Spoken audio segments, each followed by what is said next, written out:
Good afternoon, and welcome to another Super Secret Project sketch. This is Eric Whalen from Super Secret Project X, and today I'm going to do something. I've done it before, but a little different. I don't do a lot of superhero stuff, but I love the Marvel movies. I don't care that they're roller coaster rides of movies. I love them anyway. That's why I love them.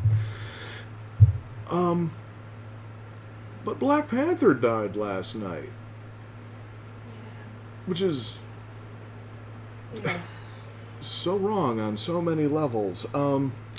So we're not going to try to be too much of a downer because the fact is simple. It sucks enough as is. And I always liked Black Panther, but I'm going to be super honest. There was only a handful of comics I was able to read as a kid because I didn't have like a ton of money to buy a ton of comics. So Black Panther was not on the list, but I thought of what little I did know about him, I thought he was awesome. Loved him in the movies, loved him in a lot of the cartoons he's been in. So we're gonna do a little Black Panther today. Yeah. Chadwick Boseman, he was in a bunch of movies. Clearly more than just Yeah, Black Panther. Yeah. It's just the sad thing is that he was doing all these movies while he was sick. Oh, that says a lot about that dude. He was way more And beefy than I'll ever be. I mean, and he just gracefully did his jobs and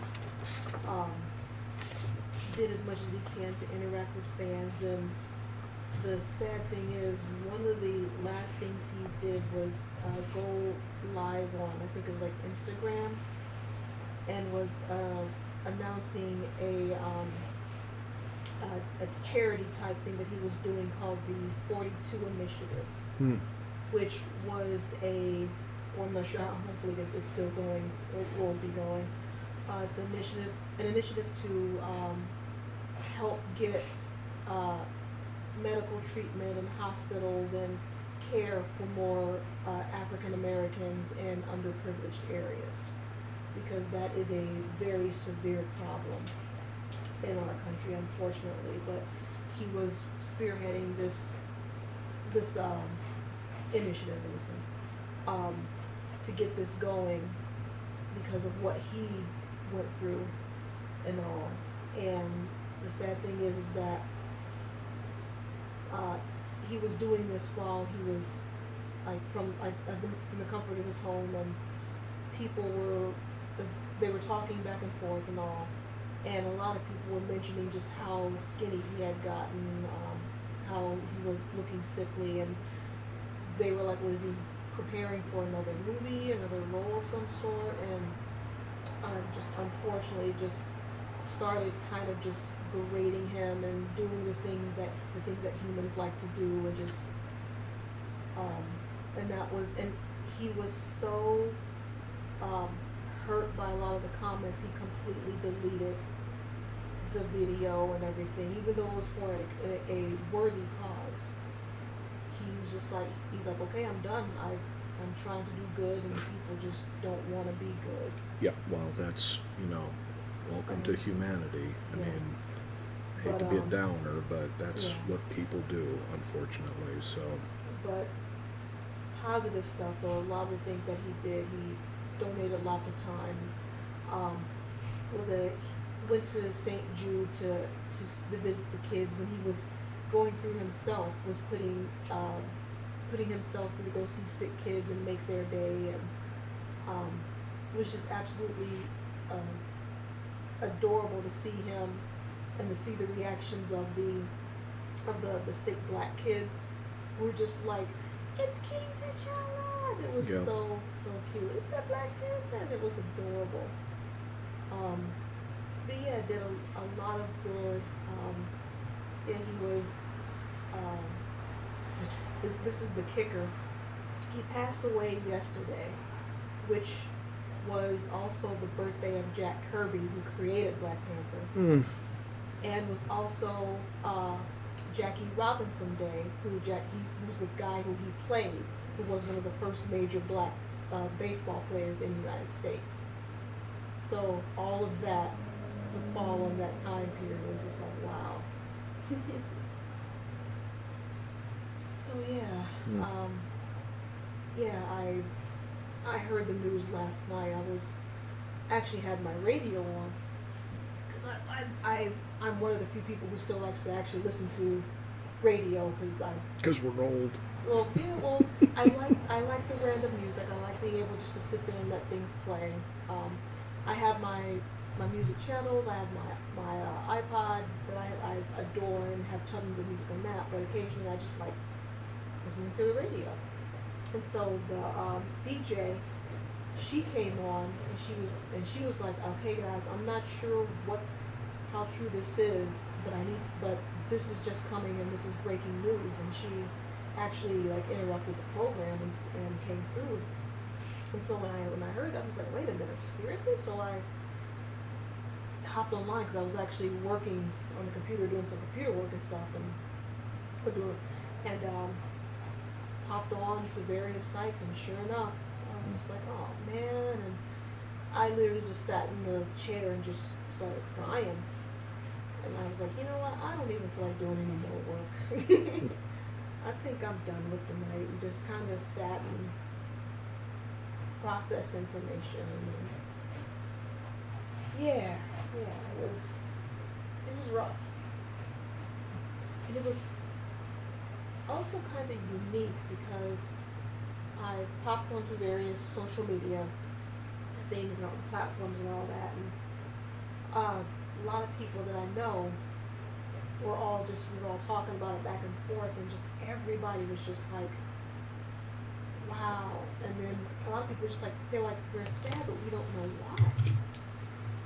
And it's just like, well, he was Too young. Well, I mean, I think there's a simple matter there. well, He was a cool dude. He was too young.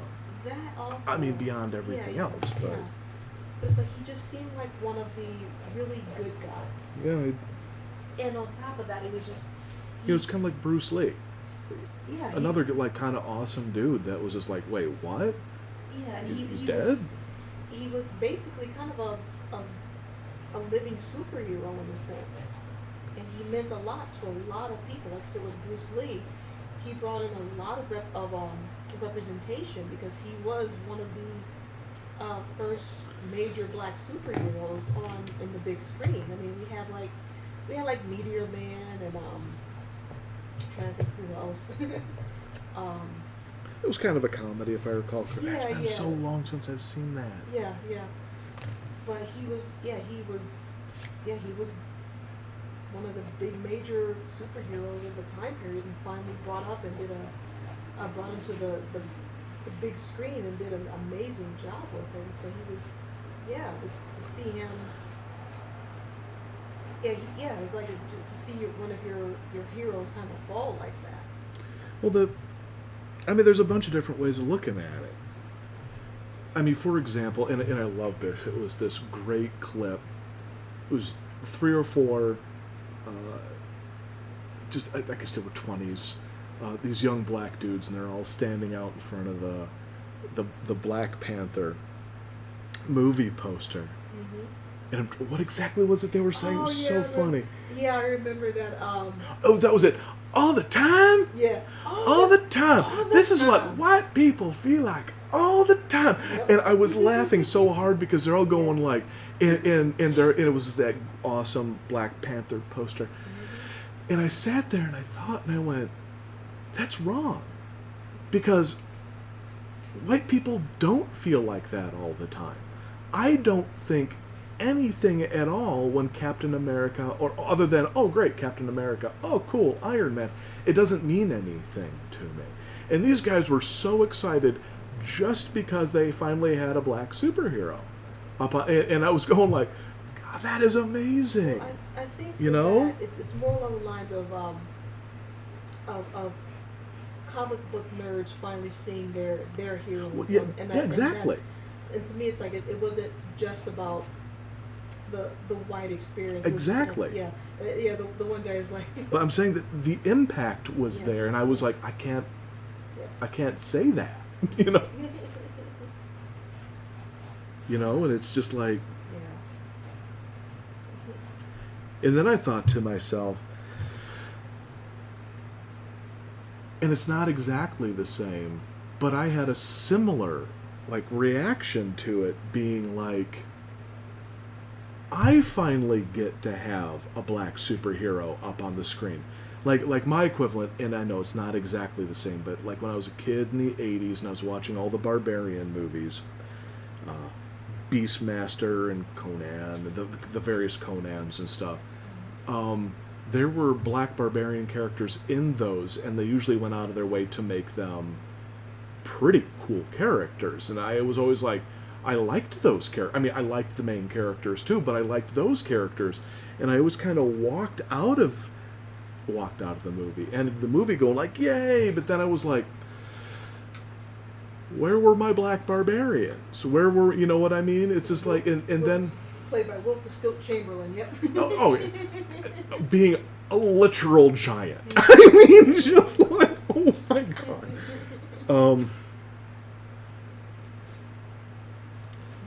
But yeah, it's just, I think that I had a similar reaction, being like, it wasn't just, I think, the black community saying that. I think there was a lot in the white community too going like, it's about freaking time we have a real black superhero up on the screen. It's like when the few times we get really good female superheroes, or like, I know this is probably too much to ask for. How about a Chinese, Japanese, and Asian lead? I don't honestly care. An Asian lead, like Bruce Lee was, because I recall him being the only one where they really, really did this.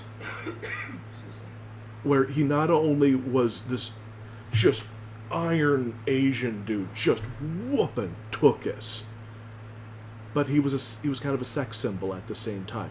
He wasn't like the Asian guy that showed up, kicked butt, and then, all right, now the white guy gets to, come in and get the lady at the end. I'm not saying this because I have some kind of a weird fetish that I need to see it. I'm saying this going like, no, just why do these characters have different rules? It was always so weird to me. I was going like, so when Black Panther showed up, I'm like, it's about freaking time. And Chadwick, which is an amazing name, Chadwick, he did such a good job, and who played the other guy? His name always escapes me, and I feel so stupid. Played Killmonger. Thank you, Killmonger, with all those amazing. I know they were makeup, but the amazing tattoos.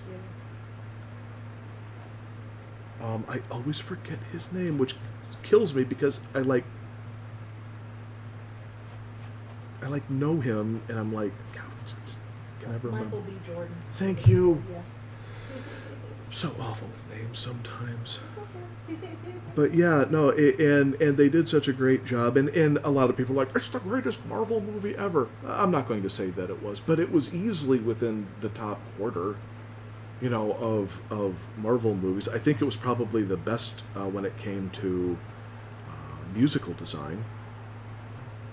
Not musical. Sound too. Design, period. Though the music was good. I loved all the characters. I loved the city. I loved their equipment. It just was great. It just the design in the Black Panther movie was so good. Well, it's one of those things where it's like, it was nice to see, and even if it was fictional, it was nice to see an African. Yeah, it really was. Civilization that basically wasn't a slave mud factory. huts. Well, a slave factory. But that's what I'm saying. It wasn't like mud huts. It was. I mean, They actually showed it with like dignity and and it had, future and they even had huts and stuff with the outside community that was which is fine. That was the guarding community, but still they were. Yeah, they did them in a sense that they were. And I hate using the term civilized, but it was more modernized. Modern. Civilized. I hear what you're saying.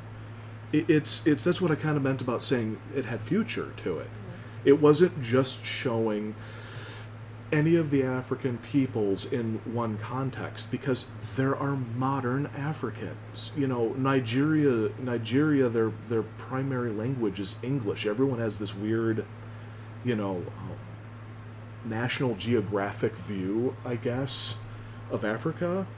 And it's like, yeah, there's still tribesmen there. But there's also Starbucks. You know what I mean? It's like there's different stories in Africa. You know, it's like it's that simple. And that is done purposefully, honestly, to give people the reason, in a sense, to basically pillage and to go and just kind of take the resources and not think of the place as being actually filled and occupied by people. Plus, there's people out there that, in one way or another, financially or politically profit off of just showing that Africa is only starving children in a village with no electricity, when that's not.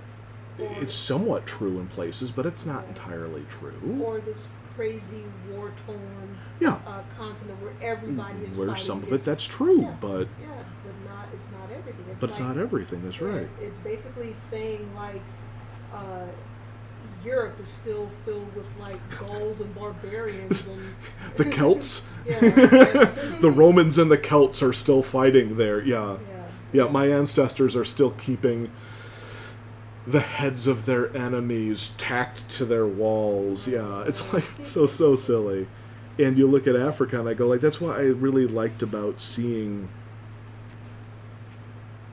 the Black Panther movie, is because it showed that other story. And yeah, it showed the tribal stuff too, and you know, but like my favorite guy, and I don't know what his name is, he was one of the heads of the tribes, but he was in that lime green suit, and he was just, and the word pimped out is the wrong term to use, but he was kind of just all fancy and flamboyant, and then he was also very old and just very like, and so I'm like, I just, every single time he's on the screen, I'm like, that dude's awesome. You know? If I remember, he actually is because he had the plate and all. He actually is a member of, and I am blanking on the tribe that they used, that they had for him, but yeah, the various peoples that they used. If they didn't have like actors, they actually used actual. And they should. People, and I think my favorite actor or actress out of that group was the elder, like basically the elder matriarch of that entire She was group. good too. And that was her very first acting gig ever. Literally, she was like 80 something years old, and that was her very first acting gig. That's fun. You got to be like one of the top leaders of Wakanda, and it was just like, that was so That's cool. good. See, that's what was really nice about Wakanda was, and obviously it's fictitious, but it had a different story out of Africa than sort of the everyone is starving. You know, it's like everyone is still hunting on the plains. You know, and I'm totally fascinated by the tribes there that are still living that way. But they're not all living that way. Yeah. You know, there's different, like my favorite, I can't remember what it was in a TED Talk, I think. And the example given was what is Africa thought of? And I forget who this person was, but they said, this is what Africa is thought of as. I was getting a flight to, forgive me, I don't remember the country, let's just say Nigeria, I don't remember which one. And the connecting flight to there, they just said, now boarding flights to Germany, Egypt, and Africa. Didn't say the country it was going to, just said the continent. Yeah. And it's like, no, freaking stop looking at that whole continent as one thing.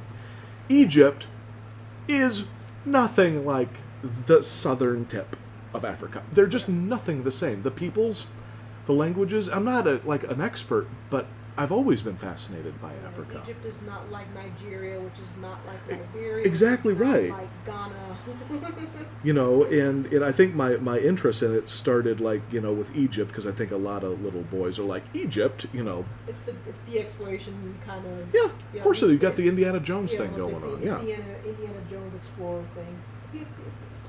You know, and then, you know, in my teens and stuff, I still do love Shaka Zulu.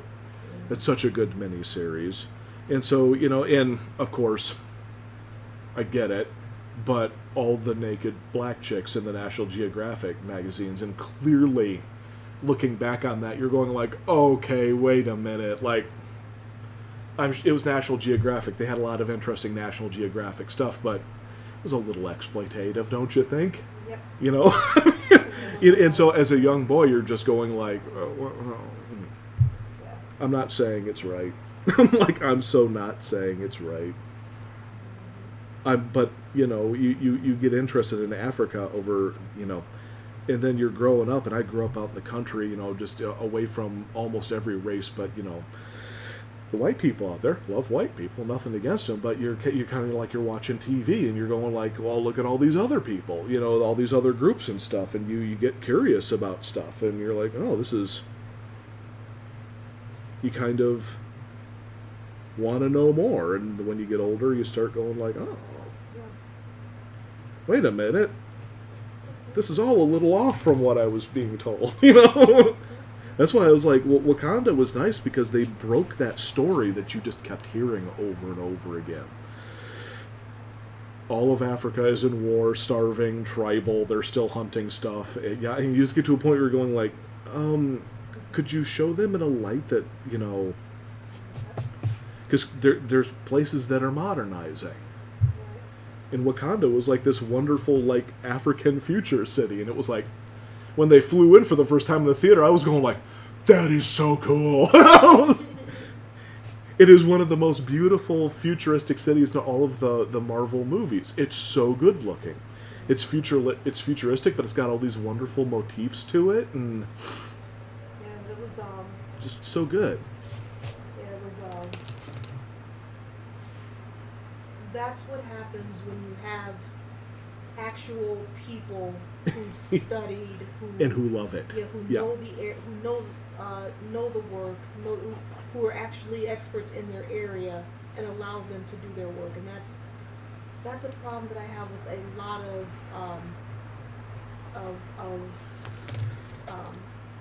media that shows One story. things of Africa. They One unfortunately they story. get people who don't know, and it's more of a this is what I think it's about, as opposed to no, people who've studied, people who know not only the various cultures, the costuming, the architecture, even down to the food. Well, it's also, you know, it's from all sides, isn't it? I mean, the left and the right of the political spectrum both kind of do that to Africa, where they don't do a nuanced look like that. Well, It drives me nuts. yeah, I don't. Well, probably. Well, Coming from coming from a political standpoint, Well, would there- they? Well, there was a Nigerian author. She did a TED talk, and she was talking about how they're like, oh, write a story. She was in college, and the professor was like, everyone write a story, and she's like, okay, well, I'll just do a story from when I was a kid in Nigeria, if I remember correctly.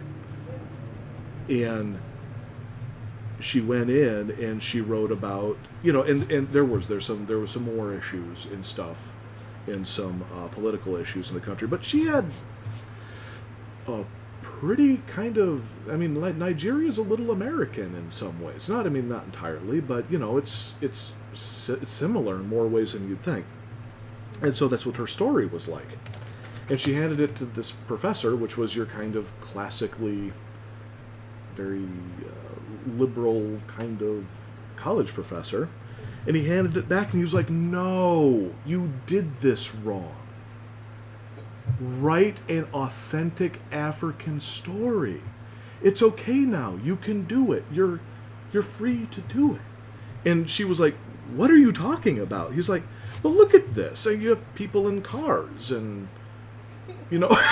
And he was doing it to her, and she just went, I wasn't able to tell my story because I literally told my story and he wouldn't believe me.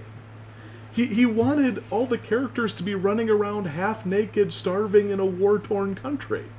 She's like, that's not where I come from. She's like, we had some issues.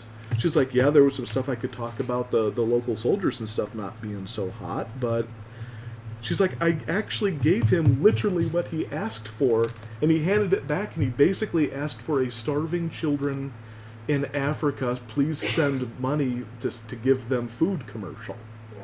You know, and that's the left end of the spectrum, whereas, you know, you've seen the stuff from the right end, and I just went, just let them be African, you know.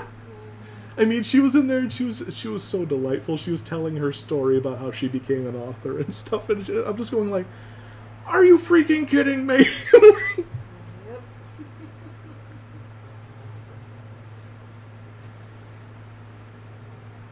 I'm sorry, did I cut you off?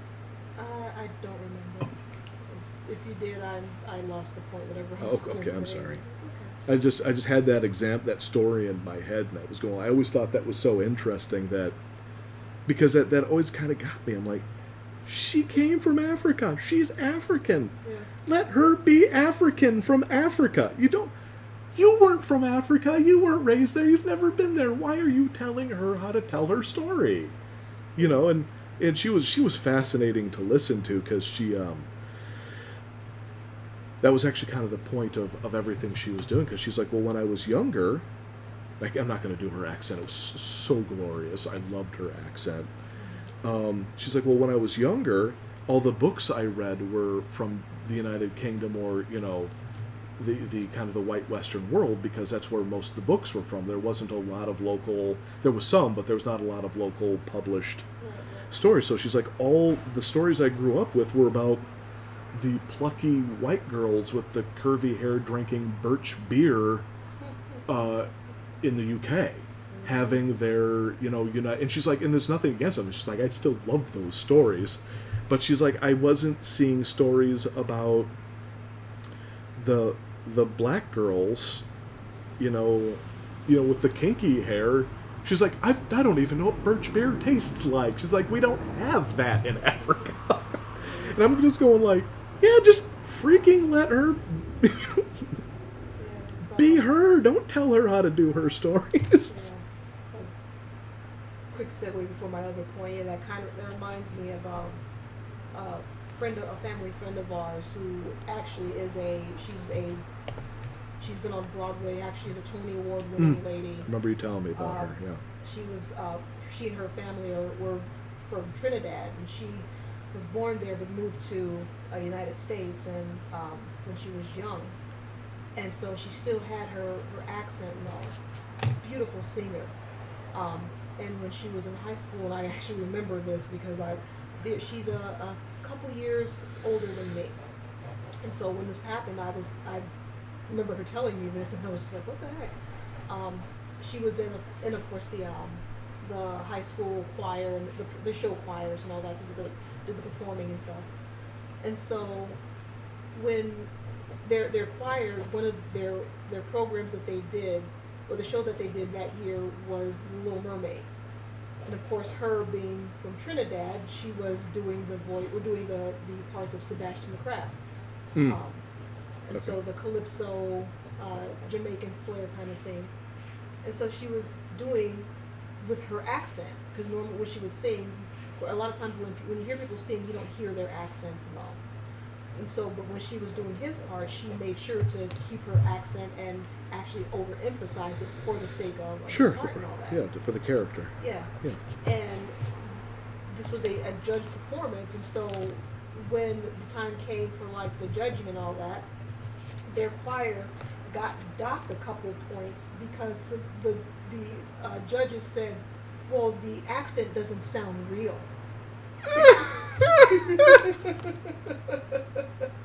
And she was just like, Awesome. And she was like, I do not understand how they said that, Sheeta. I really don't understand how can they say that to me, because Because it didn't sound like real cartoon accents. Yeah. And she wasn't mad. She was more laughing. Confused. She was just like, she's like, Yeah. I really don't understand how in the world they came up with that kind of thing.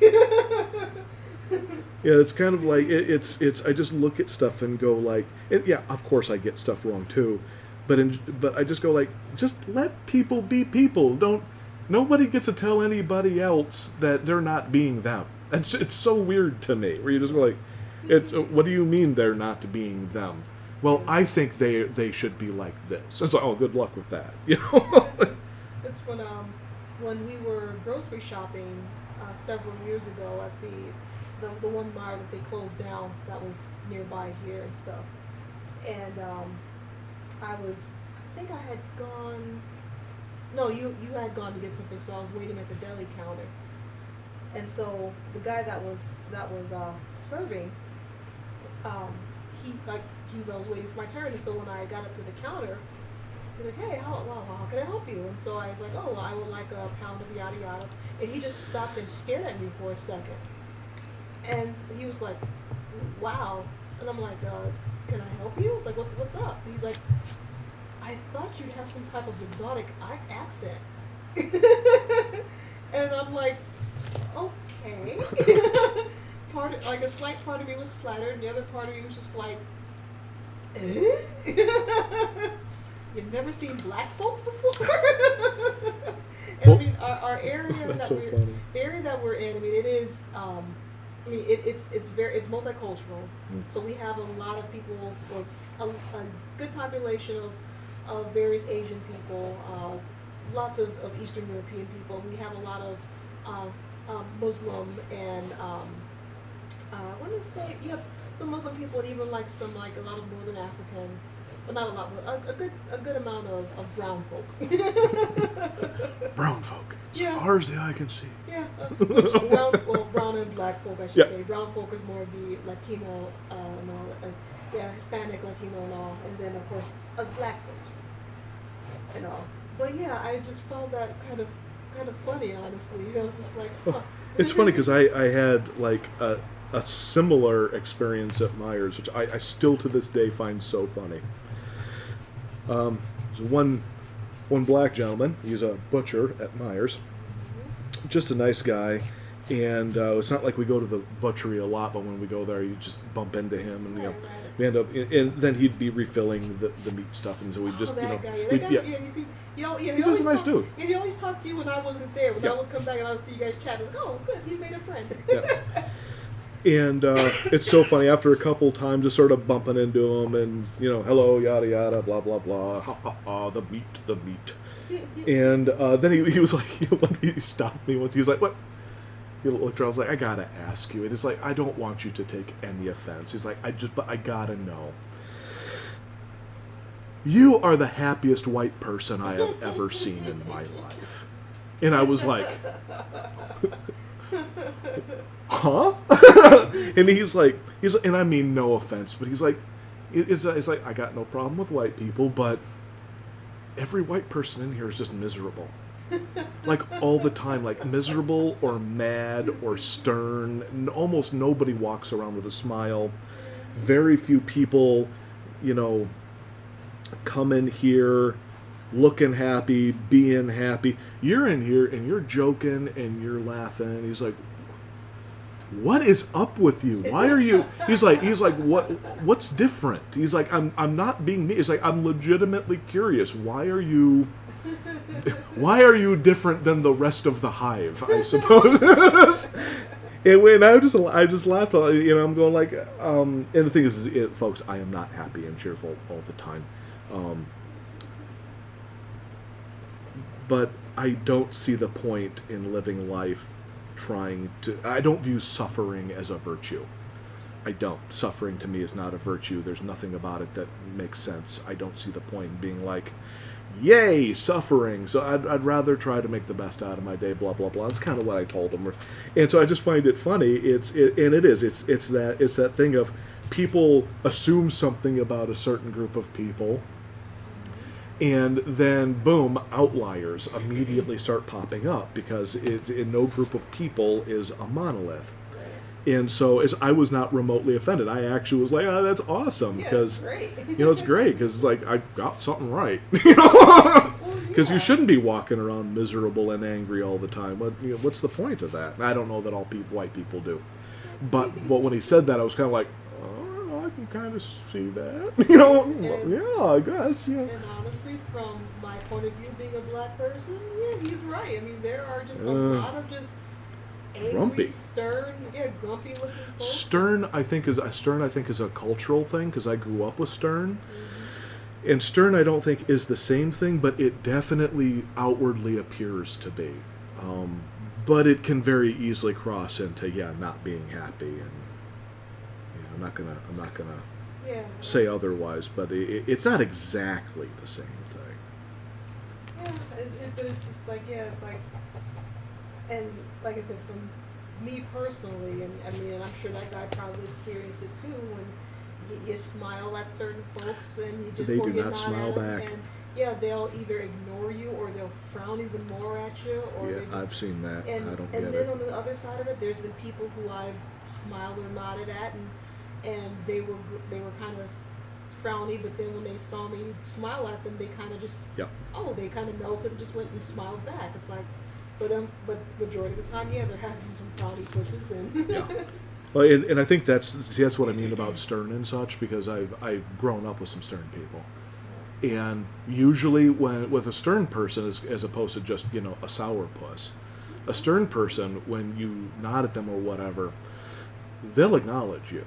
They may not smile, but they'll acknowledge you and they give you your due respect and stuff. And sometimes they'll be like, okay, then they smile or whatever. But Stern is not necessarily angry. It can be, but it's not necessarily. But after he said that, I was kind of thinking about that. I told my family about that, and they're laughing too, going like, we can kind of see that. It's like, that's awfully funny. I'm like, it was awfully funny, and that's why I try not to fall into the trap of just sort of assuming the stereotypes. And on the same note, I also believe that the stereotypes exist. I just think that they're the average. There are some stereotypes. I mean, I own a yellow flannel button-up because I grew up with a whole lot of middle-class, classic white Americana that wore that. I mean, they're firefighters, and that's not like that's not a negative stereotype. Then I saw one and I bought it and I put it on. I'm like, actually, these are pretty comfy. I don't mind this stereotype at all. I don't need to own more than one or two. But well, I mean, heck, if this is gonna sound funny, but if you were a kid in the '90s, you kind of got that. Like, flannel was kind of the thing. And it was sort of a fashion thing for a while, yeah. I had mine, which I recently found. I'm just like, I'm gonna totally wear this if I get a chance to go out this fall. Well, it's during the fall time, it is like the perfect thing in the fall, and like you're layering yourself up in the wintertime. You're going to go out walking when it's really cold. Yeah, that's in the mix, Well, mine was more fashion flannel or anything. My sister gave it to me, and it was. I don't do fashion. I do comfortable. Well, I try to do a little bit of column A, column B, but yeah, it's like. But anyway, back to my point that I was going to make way back, like 20 minutes ago, talking about Africa and all. You remember it. Huh? You remember it. No, I don't remember the initial thing. But Thanks, Eric, I don't. Yeah. Thank you, you derailing jerk. Why did I marry him? He derails my train. As I do it again. Don't say that. Yeah, exactly. You finished?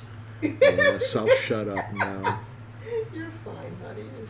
But anyway, I actually watched this fascinating video, and also, if you ever get a chance to anybody who's out there watching, which we have no viewers this round, but hey, it's all good. Look up the works of Jane Elliott.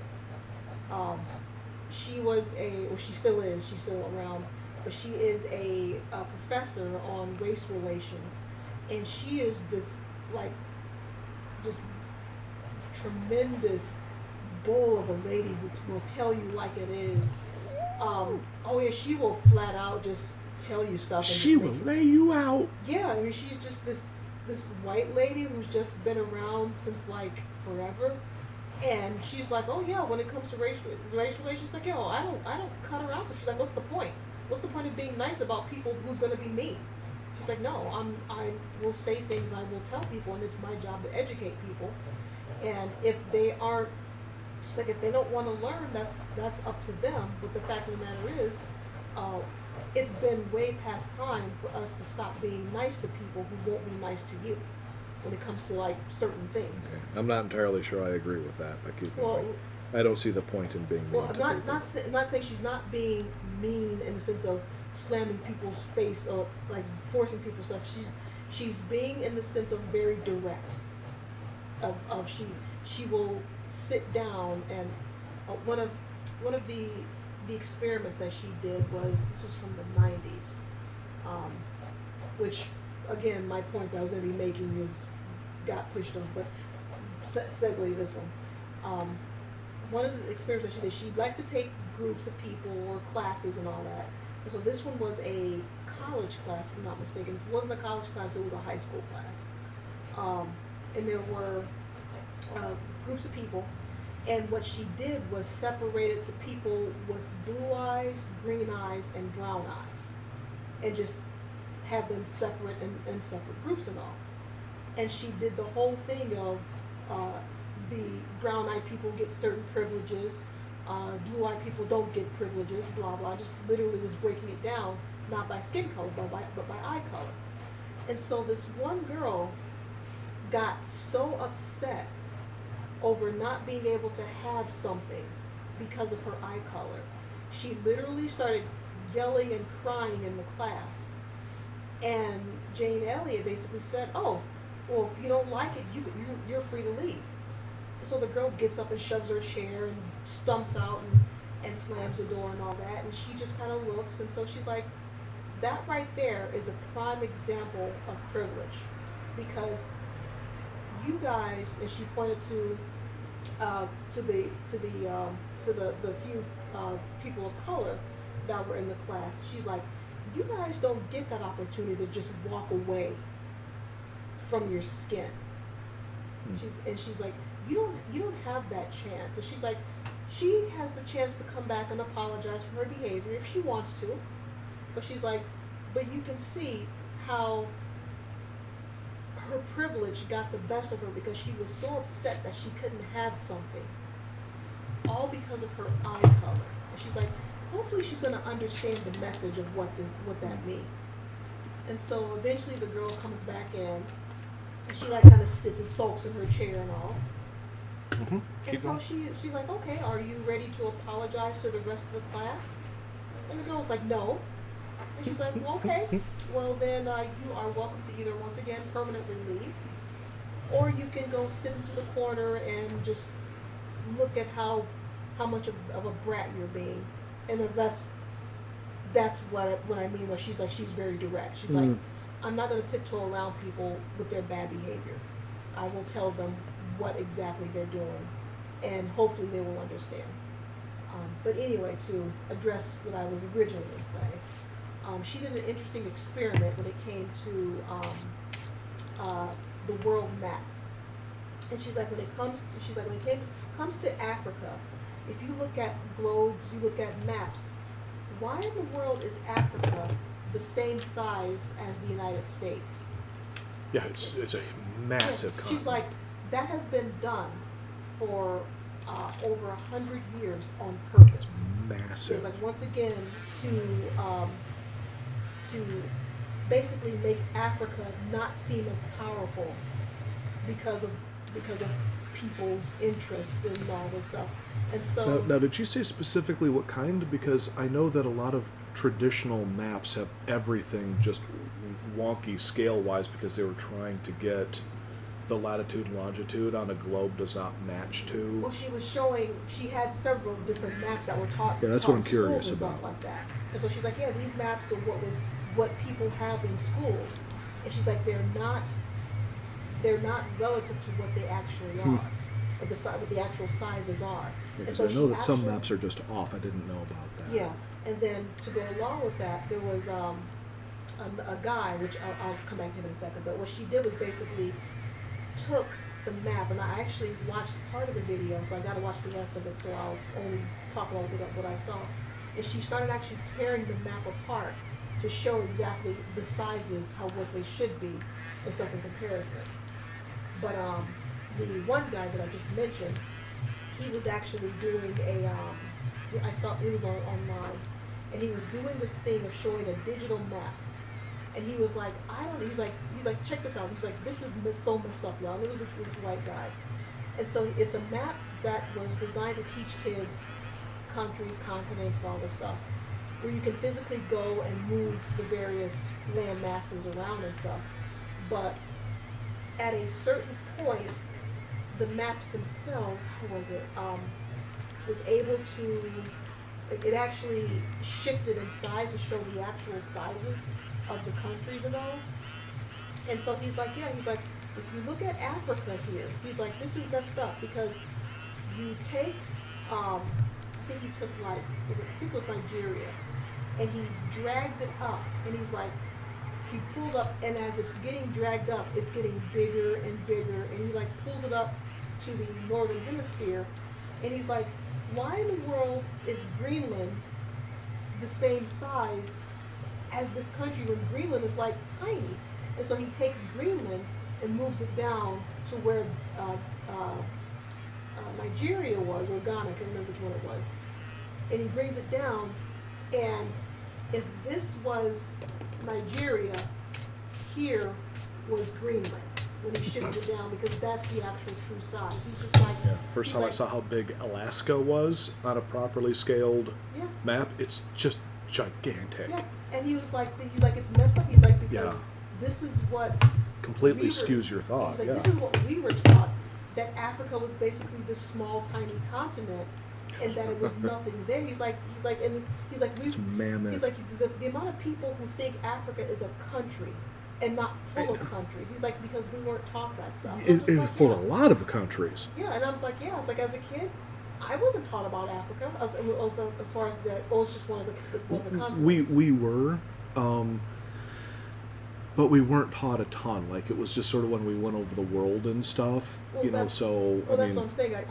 I wasn't taught I was taught that there were countries, but I wasn't taught that there were countries.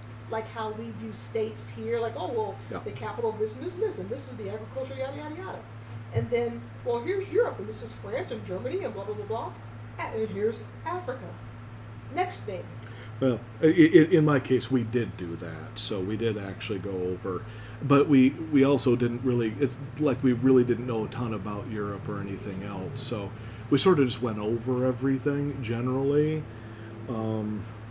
Unfortunately, But yeah, just there still wasn't a lot of really knowing what it was, and yeah, unfortunately. I think they were just like, yeah, that's what the library is for. It's what got into Egypt and all that. So Well, even with that, I went to my elementary and middle school. I went to what's called a magnet school, which is basically it's kind of a specialized school for like more intensive studying or more intensive. yes, you went to a classes. brain school. Yeah, which I went to a football school. Yeah, well, I went to a football school in high school, and I didn't care for it. Heck, I didn't care for the magnet school because I got tired of that's where a lot of the problems started, unfortunately. Because a lot of people who didn't know that their crap smelled, you know. when you constantly tell kids that they're smart and that they're gifted, they believe that they can do no wrong. Yeah, And, yeah.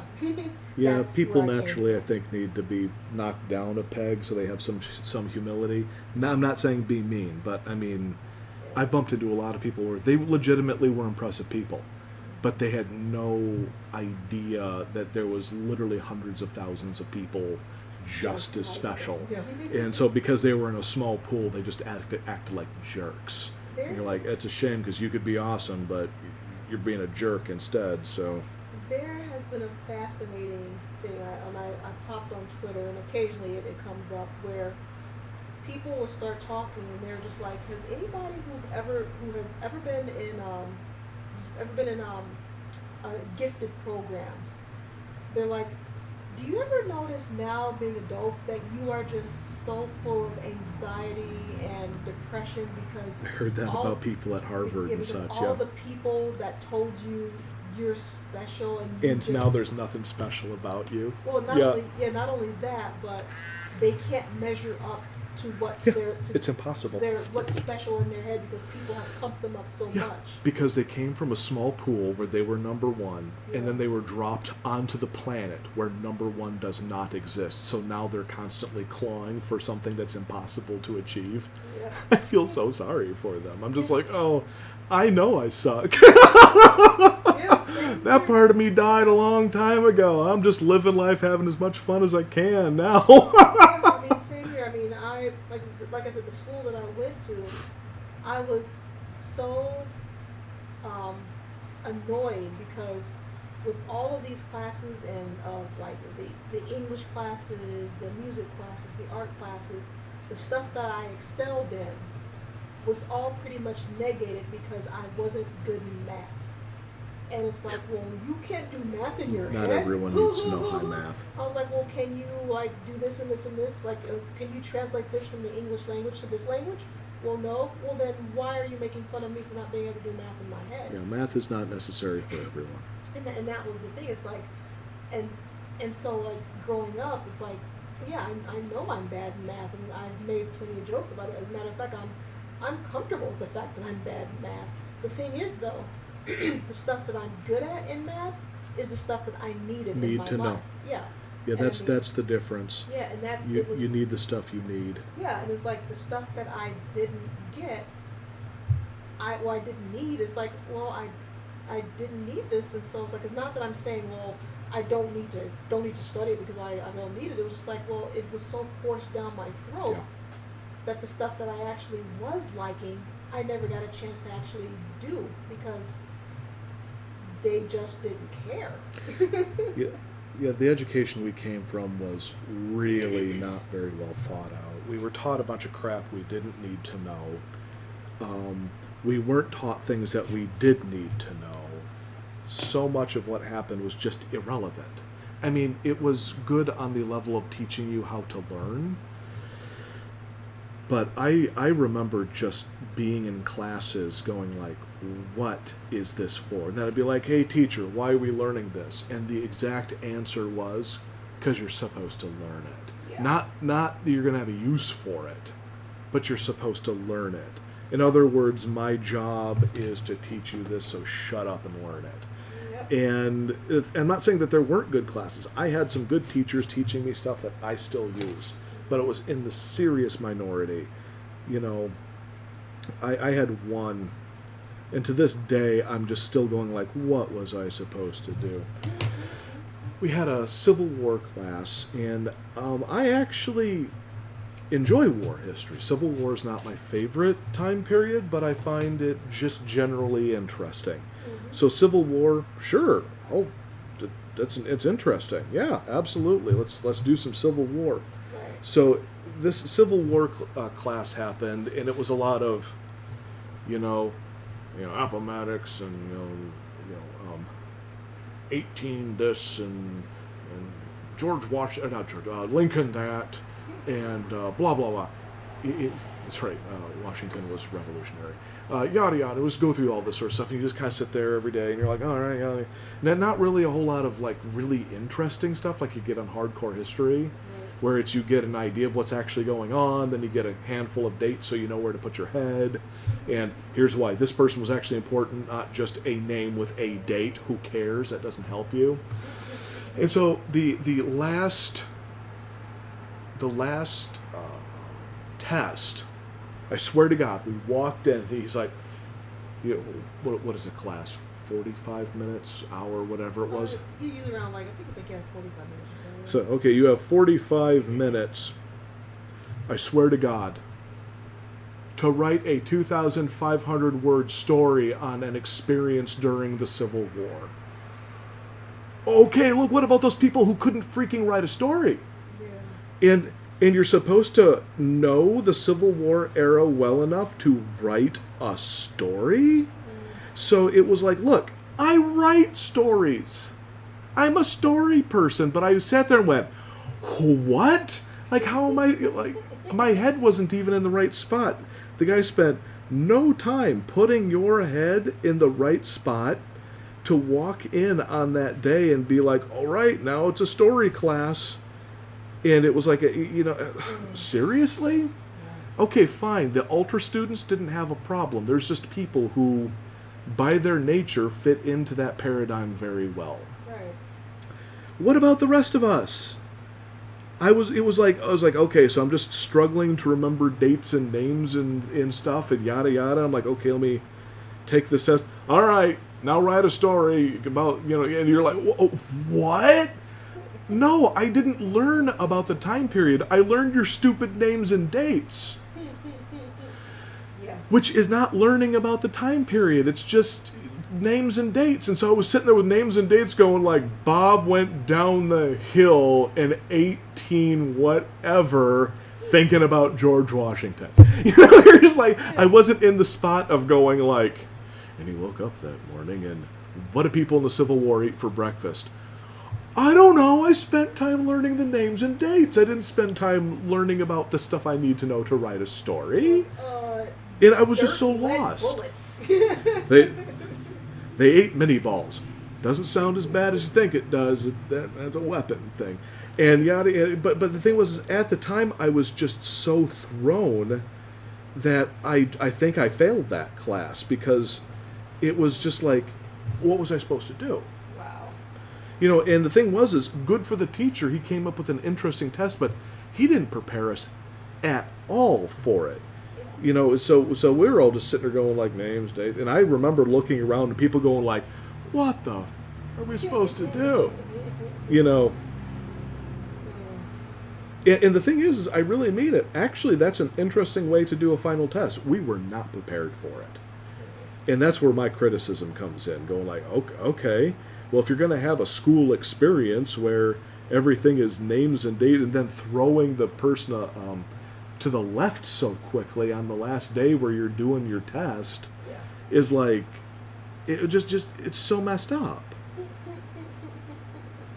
I was so frustrated with school because I didn't know what to do and I was terrible at remembering all these little things and, Yep.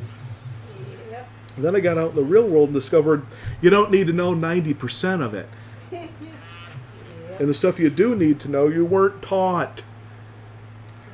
I honestly wish, and we're getting that now with people probably homeschooling their kids and stuff, but And I can understand why. yeah, it's like when Public school's a disappointment. when I was in school, it was in middle school, we had one semester of home ec and one semester I of enjoyed home ec. Huh? I enjoyed home ec. I thought it was okay. I barely remember it because I don't think we did much.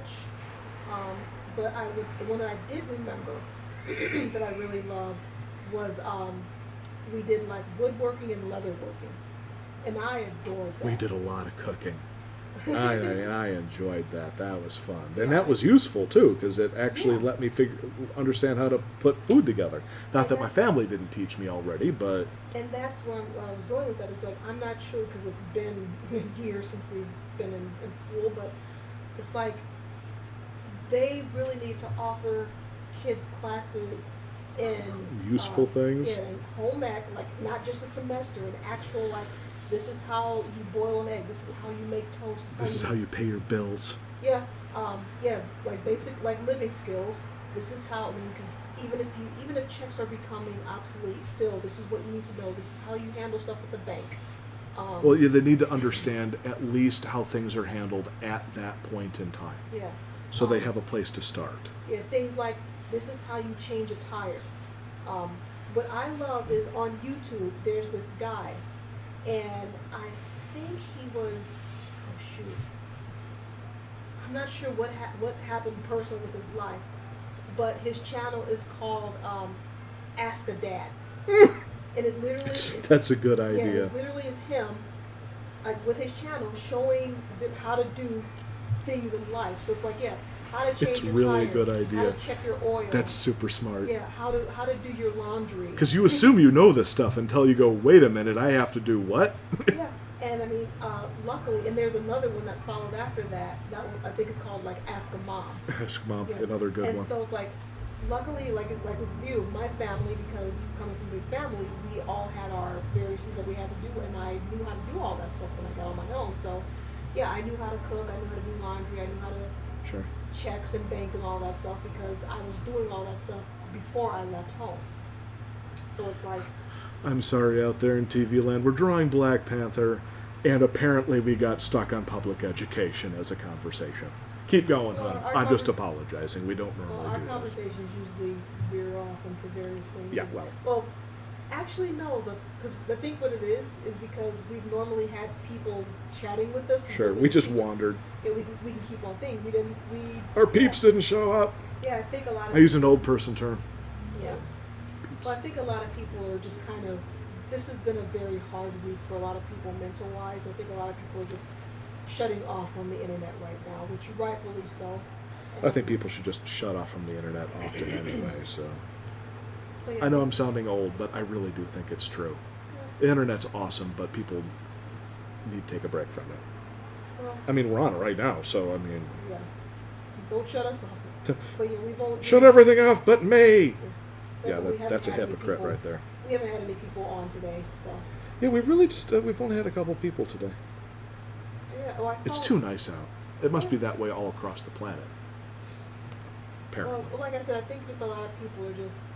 They're not interneting today because a lot of people are just kind of mentally checked out right now. Mm. There's just a lot of bad stuff that's happened, and people are, and I don't blame them because yesterday I'm just like, you know what, I'm done.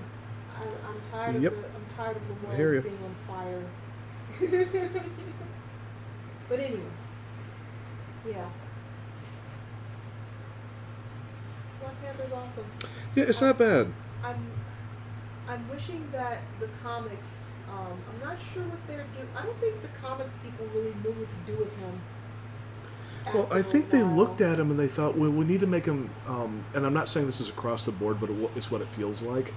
We need to make Black Panther look as much like Iron Man as possible, because corporate marketing people. That's how they think.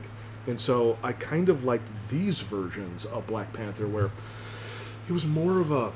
Obviously, it's a suit, but it's more of a suit, not like a techno suit. And yeah, the techno stuff they had going on Black Panther was awesome. But my favorite versions were that thin, sleek, obvious, cat-like version of Black Panther. And so this is, and I don't mind having the seams and stuff. I think that's superhero-y. It looks cool. But you look at like what they did in the movie, which looks great, but it's a little techno-ish. They made it a little more. It was supposed Yeah, I mean, I get it. I'm not an idiot. It's Afrofuturism, basically. Which is great, but I like this sort of stuff where it's a little bit more. I love the incorporation of a lot of the African motifs and the. No, was- that was good. I I loved absolutely- I loved the textures on his suit. Yeah. I'm talking in general about the cut of it though. And I realize it might have looked a little cheesy, real wise, but just having that more of like an actual, really looking a little bit more Pantherish, I think would have been cool. Though it did. I know that it wasn't totally off. I'm just saying I just would have preferred it if it was a little more. Is the word fetish right? A little bit more of a fetish mask kind of a look, maybe. Maybe that's the wrong word. That's probably the wrong word. What I did love though was and what was I saying? Oh, in the comics I was saying that they didn't really know what to do with them because at least like with the past like 5 to 7 years, they've finally been doing good stuff with them because they actually got a black writer on there. Mm. Ta-Nehisi Coates is What's his name? Ta-Nehisi Coates.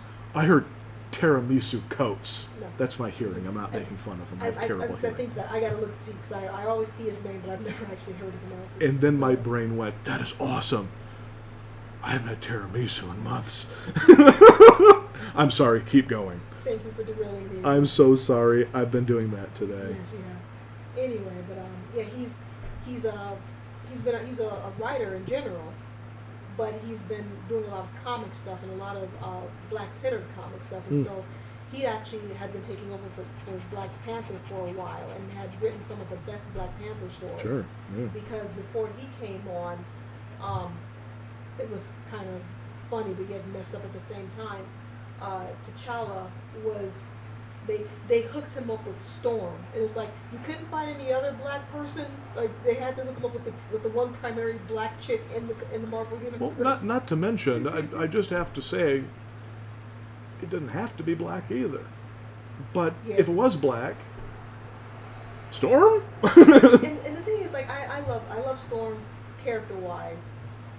I wish that they. I'm just saying Black Widow. She has it in the name. Anyway. No.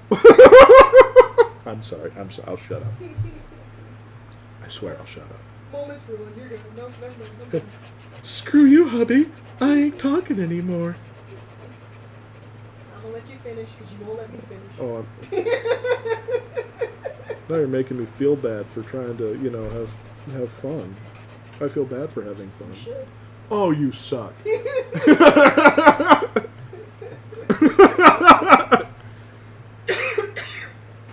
Don't worry, everybody. I'm fine. It's just allergies. Yeah. Your air's been a little thick the last couple months, actually. This past week has been very hot and humid, and I think the rain kicked up some stuff because it hadn't rained in a while. Mm. Yeah. It's funny how, like, coughing is now the new who farted. Really? Basically now, because, like, cough, cough. Oh, about time. Did he just fart? It's okay. He didn't cough.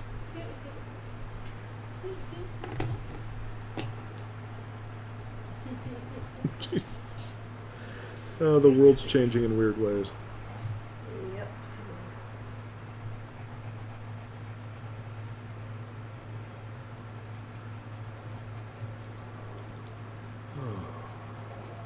And I think with what you're talking about as far as the more feline look, they did do that for Killmonger's suit. I think he did have an actual like leopard type face on his mask. If I'm not mistaken. It's been a while. We gotta watch the movie. We bought the Blu-ray, right? Yes. Yes. Now, the thing that actually I really liked, because I understand that the giant ape tribe, I like the idea of a giant ape tribe, but it just the imagery of it was just, it wasn't that great. On an artistic level and then probably on a cultural sensitivity level. I loved what they did in the movie with like more of like the howling ape masks and like the big furs and stuff. Actually, I kind of wanted a movie of that. I was like, those dudes are awesome, look at them. Well, yeah, that guy was actually in the comics, if I'm not mistaken. He was actually One of the villains, if I he was recall. actually Black Panther's one of the main villains. I think it was like the white gorilla.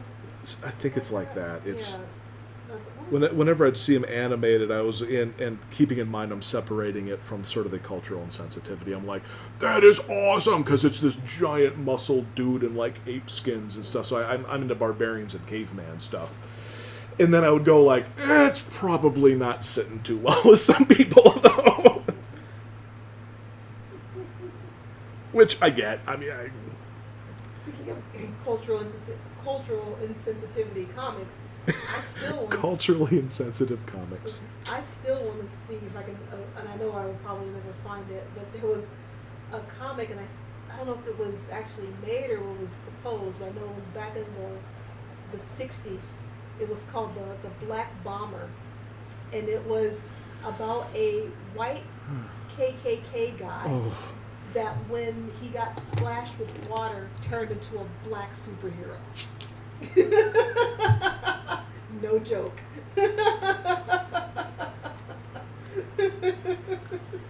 I don't know what to say. What was the writing good? Because it sounds like that was possibly actually Well, like I said, interesting I can't if written right. I can't remember if it was actually done or if it was just a premise, but I remember hearing about it. It's what a weird about it way idea. back in the day. I want to say it was actually, there was an actual um, like single series or maybe like one or two comics made, but it didn't do very well, of course, Mm. because no. Oh, I hear you. No, I hear you. It's one of those things where I go like, it sounds interesting because it's such a juxtaposition and such a bad idea that you're like, but if you wrote something just right, because it has that set against it, you could use that as an advantage to make something interesting. But you gotta write it right because Which I think that was the thing with, I want to say it was written by white people, so it was kind of like, I know I get you. That's why I'm like, oh. yeah, But on the same note, I could see if it's done in with some scathing social commentary built in, and right. you know, Aaron McGruder. Yeah, Boondocks, yes. Yeah, like if he did that, I'd be like, ooh, Yeah. ooh, maybe, you know. Like, Absolutely, yeah. If you get somebody who knows what they're doing, who's really good and with that, I mean, yeah.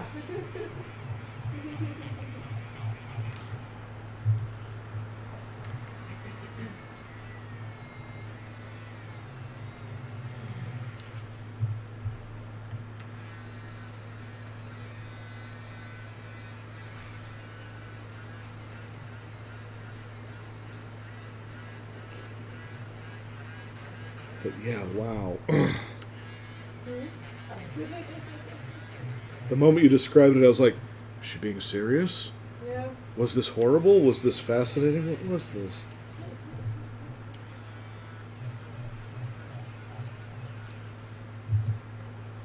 Let's see if I can look it up.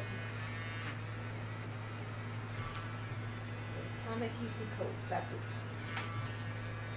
That's it. But let me see if I can look that up. 'Cause See if I can get this line down.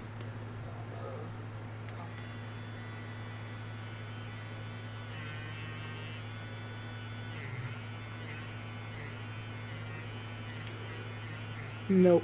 I have to fill it back in a little bit. Screw that up. That's what I get for drawing off angle. Oh well. Fix it time. okay, here it is. Let's see.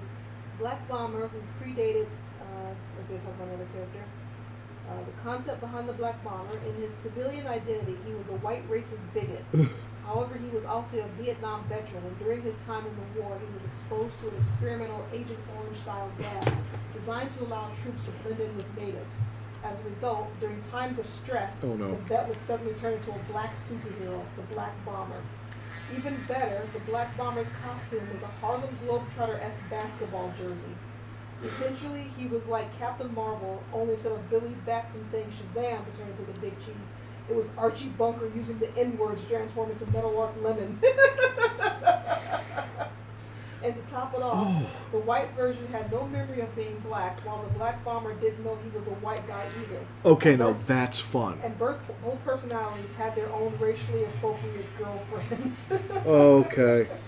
I'll just come out and say it. That could be, just because of that element, that could be really entertaining. Not right for all situations necessarily, but it'd have to be written just right. And Yeah, the guy who was given that, let me see, I'm trying to find out when this is done. But apparently the guy who was pencil, who was scripting it, was named Tony. Let's see. Okay, I'm trying to find this. Tony something. Tony Isabella. Which, the guy who made Black Lightning. Hmm. Let's see. The concept of teacher going to school. What's this? I'll find out more about the Black Bomber guy. Okay, here we go. Let's see. Talking about the various black superheroes. Black Lightning was the first DC superhero to headline his own book, but there were three other supporting players who showed up first. John Stewart, who became Earth's substitute Green Lantern after Guy Gardner was injured. I always liked him. Tyrock was a member of the Legion of Superheroes. I'm thinking about that one. The unfortunate thing about him was that he was the first Earth-type person of color shown in that series, and he came from an island nation of blacks. All blacks living on their island sounds like a Klansman's wet dream to me. One of the things that make you wonder if the writer had thought through this concept completely. As I recall, Tyrock had some sort of sound powers. Then there was Maul of the Teen Titans. He didn't have any powers when he first joined the Teen Titans during their brief no costumes era. When the book was received in the 1970s for another brief run, he initially wore an exoskeleton in the Guardian's costume. Later on, he picked up a magic wand somewhere and fought crime as the Hornblower. I will say that I created Black Lightning after convincing DC not to publish another quote-unquote black superhero of which they had started work. The Black Bomber was a white bigot who in times of stress turned into a black superhero. This was the result of a chemical camouflage experiment that he'd taken part in as a soldier of Vietnam. The object of these experiments was to allow the white troops to blend into the jungle. In each of the two completed Black Bomber scripts, the white bigot risks his own life to save another person whom he can't clearly see. In one case, a baby in a stroller, and then reacts in racial slur disgust when he discovers that he risked his life to save a black person. He wasn't aware that he had two identities, but each identity had a girlfriend, and the ladies were aware of the change. To add final insult, the bomber's costume was little more than a glorified basketball uniform. DC had wanted me to take over writing the book with the third issue. I convinced them to eat the two scripts and let me start over. To paraphrase my arguments, do you really want DC's first black superhero to be a white bigot? It's a good criticism. All right. It's getting about that time. Yeah, it's past that time actually. All right, past that time. Okay. For an hour. All right. As is tradition, when a character faces each other on opposing pages of my sketchbook, and they shall forever be sealed away. It is sealed. I'm a little concerned about this, man. This is perhaps one of the less likely forever smooches. No, the reason why is because you're having. Oh, Yeah. Not on purpose.